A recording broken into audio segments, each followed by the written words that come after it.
He will continue to do that. So at what stage do you believe that one should seek the medical attention? Whenever they realize that it is dangerous. It is for us to create awareness. It is for us. It is our responsibility to create awareness, to tell the smokers or the people who are vaping that it is dangerous. It is not, and it is not okay to have a cough just because you smoke. People believe smokers cough. Every smoker believes that in the morning they would have some cough and some phlegm. They would spit it out and they will be okay. And when you tell them that why are you coughing? They say it's a smoker's cough. I know I smoke, so I get some cough, and it helps me clear my throat. But no, it is not okay to have a cough or have some phlegm, spitting out in the morning. So as soon as a person realizes that smoking is problematic for them, they should seek medical help, and there is a lot of help available to help them quit, to help them overcome the problem that they've already caused to themselves, and to help them with the addiction with this problem. So are there any methods by which we can get rid of the chest pain which has been caused by vaping? Why just chest pain? There are so many other problems that a person comes across.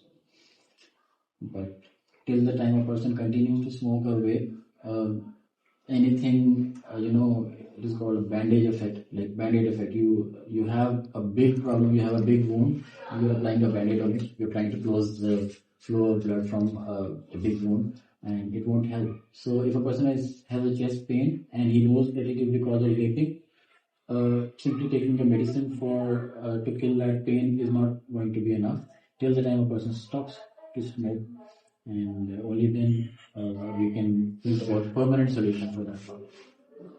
We have seen reports about recent deaths due to vaping. Do you see more lung diseases in your patient after vaping? Yes, there have been reports of death, at least 68 deaths according to a study research done in 2022. At least 68 people recorded have died because of use of vaping. And we are seeing more deaths, we are seeing more problems in patients due to vaping.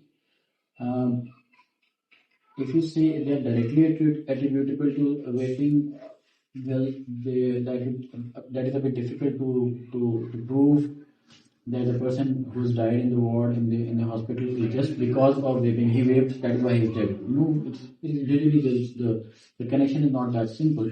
But yes, vaping increases the problems that eventually lead to death.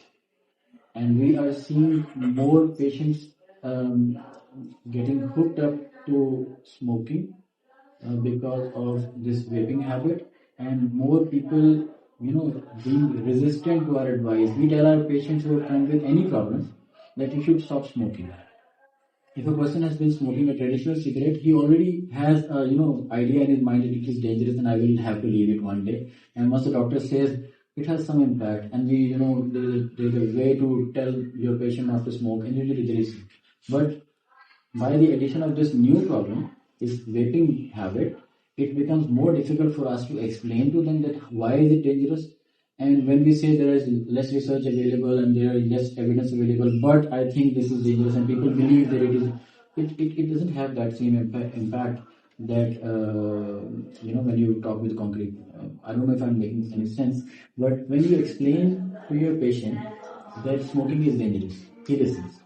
But when you explain to them that vaping is also dangerous, usually they don't listen that easily, because they have so much research, so many things, so many articles online that they've searched over Google and everything. They give you the evidence that and they will actually, there's a quoted article that says that vaping and electronic cigarettes are 95% less harmful than traditional cigarettes. But it is not true. There is so much more research done on simply this article to prove it that it is wrong. The vaping is not 95% less dangerous. But since this article is available, there are people who will quote it, and people would argue with you when you tell them not to vape. They would say there is so much evidence available that it is not dangerous. So it gets more difficult to convince your patient not to smoke. This is one problem. So what is the healthiest way to quit vaping? Willpower.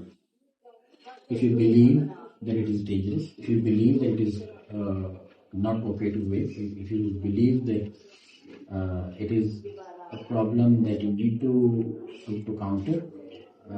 Only then you would work towards it, and once you believe in something, you would actually be able to achieve it. Most healthiest way is to I mean, every way is a healthy way if you are going towards quitting tobacco products or vaping. But the most healthiest way, I don't think I have an answer to it. Every way that helps you quit is a good way. Usually, in traditional cigarette smokers, we tell them a 2 week rule that within 2 weeks you set a quit date, then you work toward reducing your tobacco use, and on that particular date you absolutely quit and you don't use the cigarettes any further, and then you make sure that you don't relapse. But a similar way can be devised for this vaping and electronic cigarettes as well. Lastly, why do you believe that people are specifically teenagers they're attracted towards vaping? Well, it is glamorized this way in the ads and unfortunately by our celebrities. There are so many ads available and there is so much less regulation by the authorities on the promotion of vaping and electronic cigarettes. At the end of the day, it is all about marketing. It is marketed this way. Youngsters, students, they usually go for things that they find attractive and that they find adventurous and more glamorous. They go for them, and these vaping products and electronic cigarettes and everything, they are usually made to look attractive and made to look more cool, and they are marketed this way as well. So that is why a person goes to try it once, and once they try it, then there's a side. As I said earlier, you become from a non-smoker side to you shift to the smoker side, and then it goes on and on. And this is the gateway to addiction to other drugs as well, because nowadays so many drugs are available, uh, and the access to drugs, to addictive drugs, is easier than it was ever in the history.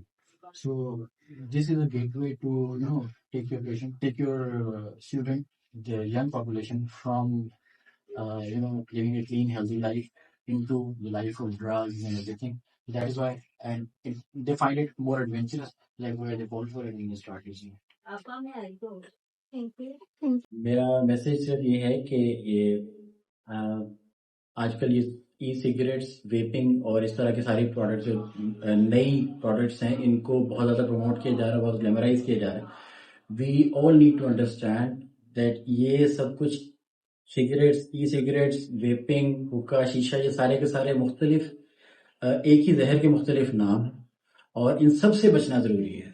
तो में से कोई भी less dangerous और more dangerous के चक्कर में अगर हम पड़ेंगे, इट्स लाइक मडिंग द वाटर्स के लिए हमें अब कोई क्लियर पता ही नहीं चलेगा कि हम क्या कर रहे हैं.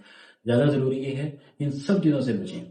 Lead a clean, healthy lifestyle. There is so much more in life that that you can enjoy if you stay away from these unhealthy things and unhealthy habits. And this is in your age. If you stay away from these things, you have a huge life ahead, huge fun ahead that you can do. And instead of just wasting your life and your minutes and hours of your life and years of your life, just go up and smoke.